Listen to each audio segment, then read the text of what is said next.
Halo, perkenalkan nama saya Elsa Sintiani Halim, mahasiswa aktif semester 4 di Universitas Mulia. Video ini saya buat bertujuan untuk memenuhi ujian akhir semester dengan mata kuliah Etiket dan Komunikasi Skill dengan dosen pengajar Miss Virgita Septiana.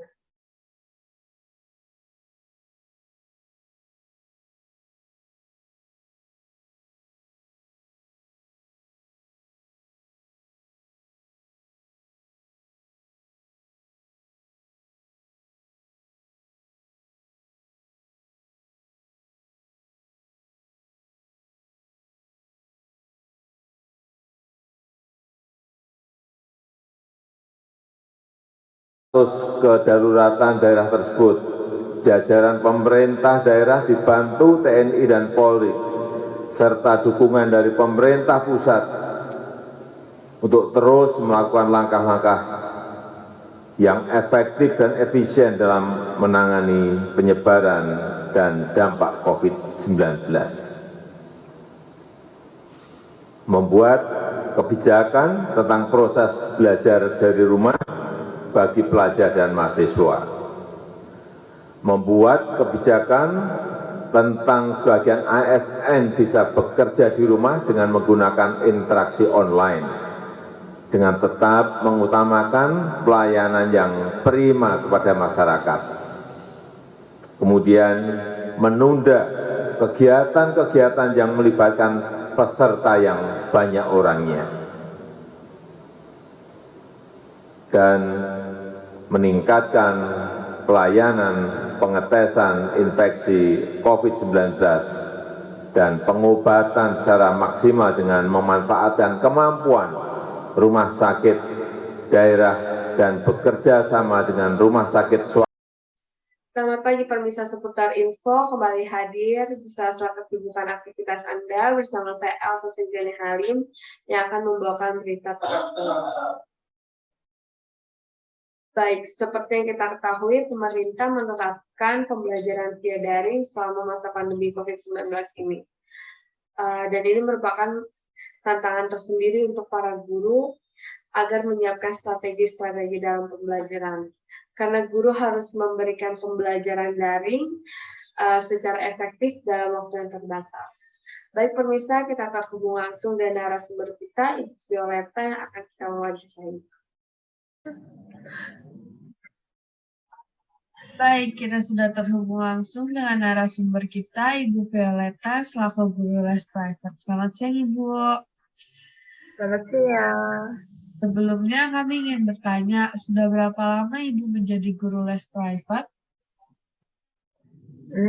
Kira-kira udah selama 10 tahun ya, dimulai dari tahun 2012. 10 tahun mulai dari 2012. Cukup lama ya, Ibu? Iya. Apa sih yang membuat Ibu tertarik menjadi guru les private ini? Terutama memang kan saya ini guru les privat anak SD, kebanyakan dari anak SD dan anak SMP. Memang saya suka banget ngajarin anak-anak kecil, kayak lucu aja lihat mereka gitu kan. Terus karena saya juga suka art, kadang saya ajarin mereka art juga, kadang juga pengen punya kerinduan biar mereka yang anak-anak yang kurang bisa dalam pelajaran, biar mereka bisa dalam pelajaran dengan gimana caranya, kayak sebuah tantangan sih bagi saya untuk saya bisa ngajarin mereka dari yang nggak bisa jadi bisa.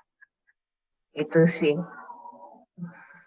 Terus selanjutnya, kita semua kan tahu dan merasakan ya Bu, awal tahun 2020 bukan tahun yang mudah buat kita semua ya Bu ya. Dan di situ ada pengumuman juga kalau misalnya pembelajaran semua dilakukan tatap online.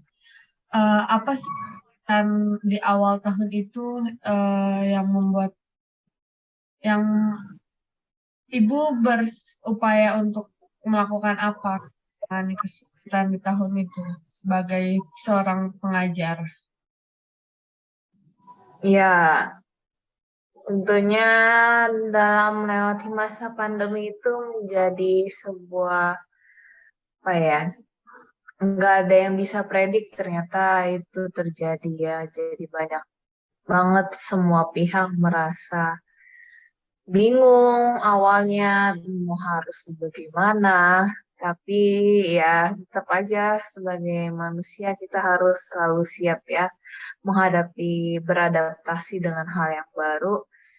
Dan awalnya memang sedikit agak sulit ya dari yang tadinya kita tatap muka belajarnya, tapi karena pandemi kita nggak bisa tatap muka, kita berusaha, beruntungnya ada aplikasi yang namanya Zoom, Google Meet, di situ jadi kita memanfaatkan aplikasi yang ada untuk kita bisa terus berkomunikasi dalam sistem kegiatan belajar dan mengajar.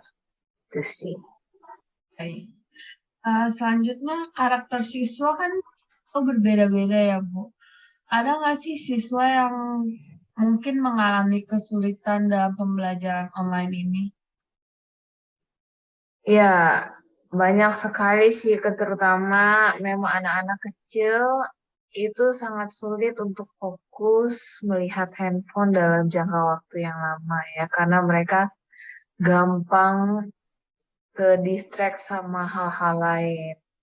Kalau kita nggak awasin dari biasanya kan saya ngajarnya tatap muka. Kalau tatap muka kan kita bisa awasin dengan secara langsung. Tapi kalau lewat online memang kita nggak bisa mengawasi secara langsung. Jadi mereka kadang sambil main handphone, sambil nonton TV mungkin kita nggak tahu, atau nggak sambil main di tangannya, main sesuatu, kita nggak bisa kontrol itu semua. Dan itu yang menjadi kendala sih di saat sistem belajar mengajar lewat aplikasi Zoom atau Google Meet. Itu kendalanya. Dan ya gitu sih. Selanjutnya, apakah kesulitan tersebut berdampak kepada proses ngajar mengajar atau kepada nilai siswa tersebut? Ya, prosesnya akan semakin lebih lama. Jadi dulunya misalkan 1 jam misalkan sudah selesai, tapi karena lewat online mungkin akan lebih lama, bisa lebih delay setengah jam atau delay 20 menit dari seperti biasanya. Gitu sih. Untuk nilai, ya syukurnya terlalu, tidak terlalu signifikan perubahan nilainya. Tetap nilainya masih bisa terkontrol sih. Dari yang kita ketahui, 2022 ini kan menyambut pembelajaran tatap muka ya Bu ya. Ada nggak sih upaya-upaya yang Ibu lakukan untuk mempersiapkan pengajaran di tahun 2020 dengan tatap muka ini? Ya, tentunya setiap mereka kan butuh adaptasi lagi dari yang tadinya online terus harus ke offline lagi. Jadi memang untuk awal-awalnya kita harus punya strategi yang lebih menarik untuk menarik mereka untuk kembali bisa belajar dengan semangat lagi, untuk belajar ke sekolah lebih semangat lagi.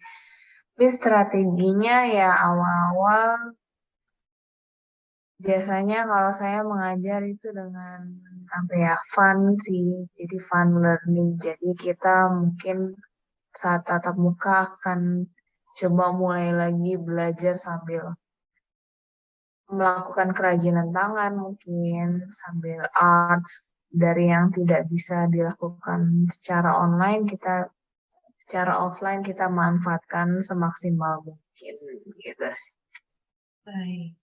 Eh, Sejauh ini menurut Ibu, apakah lebih efektif pembelajaran melalui tatap muka atau online? Ya, sejauh ini menurut saya lebih tatap muka sih untuk bagi anak-anak yang masih SD, terutama untuk murid-murid yang biasa saya ajarinnya.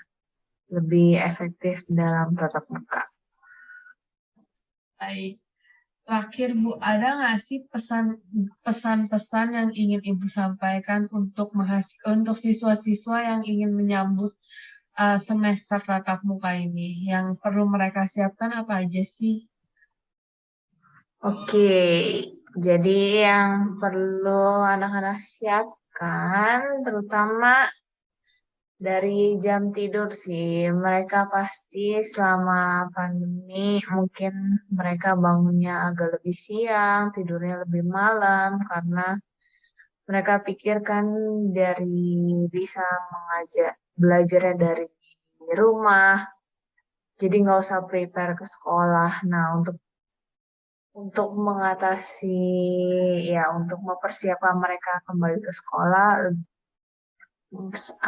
saya mengajurkan kepada anak-anak untuk tidur lebih awal dan juga bangun lebih awal untuk bisa prepare sebelum ke sekolah, sarapan dulu, sebelum ke sekolah, mandi dan semuanya berberes. Jadi tidak ada yang terlambat dan juga apa ya, menjaga kesehatan selalu sih, tetap protokol karena kita nggak tahu virus ada di mana-mana. Tetap jaga kesehatan biar kita selalu aman terhindar dari virus-virus yang ada sih. Baik Bu, terima kasih untuk waktu yang udah Ibu luangkan untuk kami wawancarai. Baik, saya sekian sesi wawancara kami dengan Ibu Violeta. Terima Terima kasih semuanya. Terima kasih. Sama-sama.